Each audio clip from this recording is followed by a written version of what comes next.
بإذن الله. يا سلام. قصتنا اليوم ابشر بسم الله الرحمن الرحيم والصلاة والسلام على رسول الله. هذه قصة حدثت قبل 70 سنة وذكرها لي أحد الرجال الموثوقين، وحدثت في أحد مناطق المملكة.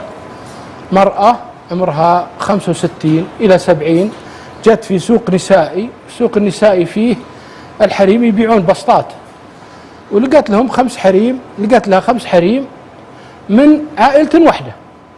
يوم سمتهم لهذه الفلان والفلان والفلان كلهم عائلة واحدة ويبيعون. فجلست شلونكم عساكم طيبين؟ قالت يا الربع بنشدكم عن حرمة عمرها في حدود 70 أو 65 سنة، إن كانكم تعرفونها من نفس ربعكم. قالوا وش دي من هي؟ قالت فلانة بنت فلان بن فلان الفلاني، أعطتهم الأسامي. قالوا وش جابت لها؟ أنت واضح من لهجة سنة من قبيلة ثانية وهذه من قبيلة. قالت هذه أختي. شلون أختك؟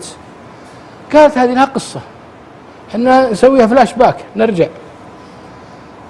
أبوي في ديرته ونقل إلى ديرة فيها ربيع قبل 70 سنة، ويوم جاء المنطقة هذه شاب هو معه جدي ومعه جدتي ومعه أهله، وجاء على قبيلة ثانية موجودة في نفس المنطقة هذه، وصار بينهم تعارف وتآلف، وكما العرب يكرمون ضيفهم. عاشوا مع بعض حدود 2 3.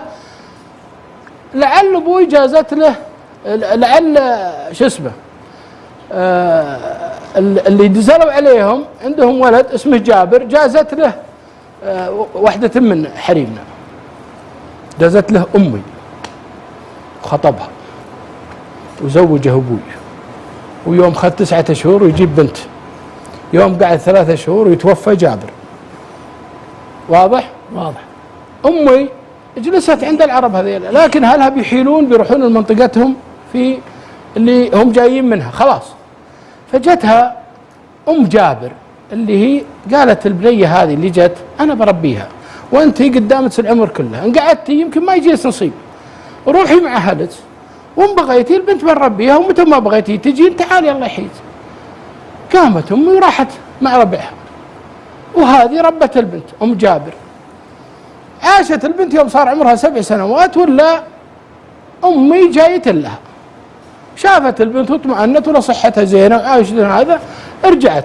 ترى أمي تزوجت ولد عم لها وجابت بنت. أنا رحنا وعشنا في منطقتنا وابعدنا وانقطع خبرنا باختي هذه، صرنا نتنقل في هالقبائل وفي هالدنيا وكلنا هذا.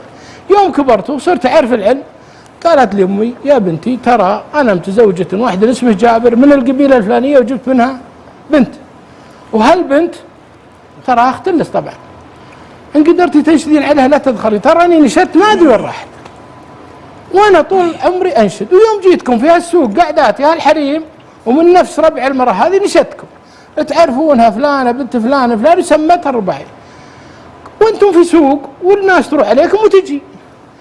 قال والله حنا بننشد. هالكلام قبل كورونا ب2 زيارة المرأة للحريم في السوق الشعبي، السوق الشعبي مو في المملكة مو في الرياض،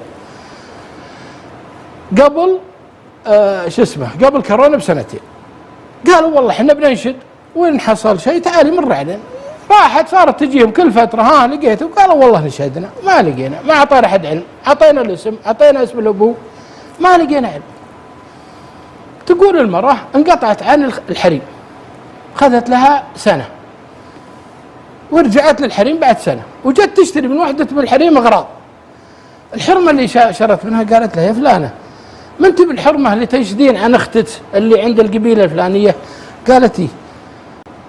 قالت لقيتيها. شو اسمها نشدتينها يعني عنها؟ قالت الا لقيتها.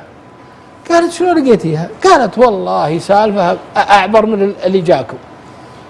وشلون؟ قالت أنا معزومة في ديرة ثانية تبعد عن منطقتي 600 كيلو، ورحت معزومة على زواج، ودخلت الزواج هذا تقول يوم قعدت في الزواج وبدينا وشوي جاني مغص في بطني، دقيت على عيالي مثل ما قلت لكم هذه على كورونا باقي 1 سنة عمرها في الستينات. دقيت على عيالي قلت تكفون تعالوا ودوني المستشفى، انتظروني عند باب العرس، خذوني ودوني مستشفى الديرة.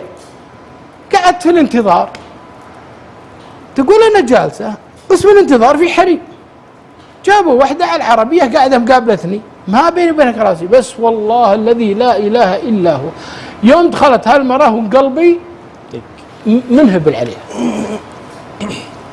تقول كل ما فضى كرسي قريبة منها قربت، كل ما فضى كرسي قربت، إلين جاء الكرسي اللي جنبها سلمت عليها قالت وعليكم السلام. هي ما هي بيمي ولا شيء. وش فيك؟ قالت والله تعبانة وعندي مراجعة. قالت تعرفين فلانة بنت فلان بنت فلان الفلاني؟ هذه تقولها البنت. قالت ايش تبين بها؟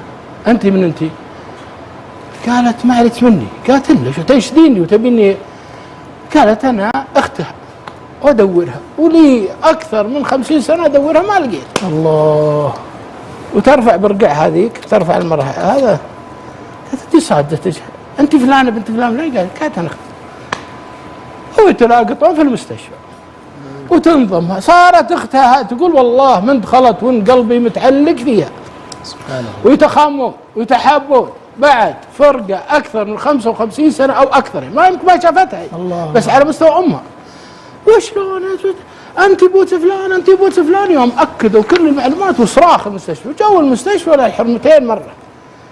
الشوق العظيم والمحبه العظيمه وسبحان الله. قالت والله اني انشد عنك وكل ينشد عنك، ما حد رد لي خبر. ويقومون وتكلم عيالها، انت يا اللي على الكرسي وهذه تكلم عيالها، ويصير جمعه بين عائلتين، العائله الواحده فيها 20 30 نفر بين عيالهم واحفادهم والناس اللي هم فيه. والحقيقه وتصير مناسبات متداوله بين هذه وبين اختها، كل يوم عند هذه وكل يوم عند هذه، صار بينهم سبحان الله لقاء. انا اقول هالمراه اللي اختها من ابوها 50 سنه او 60 سنه وهي تدور اختها من ابوها، ولا عليها يعني امها ما دورت وهي اختها من ابوها على قولة القائل، وفعلا لكنها كانت تبي تشوفها قبل ما تتوفى وتعرف عيالها ان لكم خاله وان لكم عيال خاله. وبينما اخوان في مدينه الرياض ولا في جده ولا في الدمام من ابو ومن ام واحده ويعرفون بعضهم، يقعدون بالخمس بالست سنين واحد ما يشوف الثاني. لا. وانتم تعرفون الكلام. فضل الله واسع. هذه داخلت العائلتين ببعض وصار بينهم محبه، ما بينهم يعني يقول لو شوفها في الشارع ما ادري انه ولد خالتي ولا ولد خالتي. انا اعرف لكم طالبتين في جامعه الامام كانوا في فصل واحد ما يدري انهم بنات خاله. اللي يوم ذكرت الاسامي جابوا اسم شخص قالوا هذا، قالت هذا خالي، قالت هذا خالي ايش دخلك انت فيه؟ امهم خوات. لا اله. والبنات اعمارهم 22 سنه. قطيعه.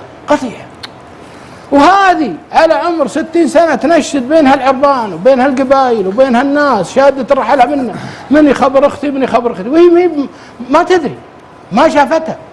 وحنا نشوف اخواننا ونشوف عيال عمنا ونشوف ناس اللي عندنا حتى في الجوال اسهل من في رساله ابسط منها شيء انك ترسل لعمك ولا لخالك ولا الولد عمك تلقاه محروم.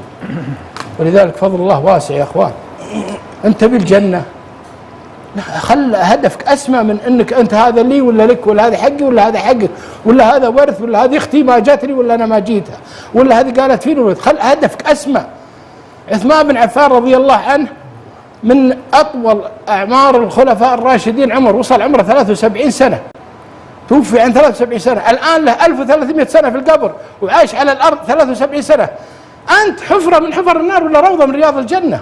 وش بتبني؟ يمكن تعيش مليون سنه، مليونين ثلاثه الين تقوم القيامه. وش بتحطه؟ بيفتح لك في قبرك وتشوف مكانك في الجنه ويجيك عملك الصالح ويتكلم معك ولا كانك عايش في سعاده ما بعدها سعاده، وتشوف السعاده الحقيقيه. ولا حفره من حفر النار، اكلت مال هذا واليتيم هذا اخذت ماله واخوك ظلمته وعمك ما زرته، ولا والله الذنوب تلابد عليك، ولا عذاب القبر كله مكفرات. اتقوا الله في انفسكم. انتم وش تبني؟ كثير منا يبني قصور، يبني بيوت، يبني مدري، فرحان. كم بتعيش؟ 30 40 اكيد عمرنا 40 50 سنه الان، كل 80 سنه 90 100. كم بتعيش في القبر؟ ابنوا الشيء العظيم اللي وزخرفوه بالطاعه، زخرفوه بالوصل، زخرفوه بالصلاه، زخرفوه بالقران. احرصوا على هالشيء. ولا يهمكم انا مظلوم انا ما اخذ حقي. يا رجال احمد ربك انا ما اخذ حقك، ما اخذت حق الناس. اسال الله العلي العظيم ان ينفع بهالقصه وجزاكم الله عني.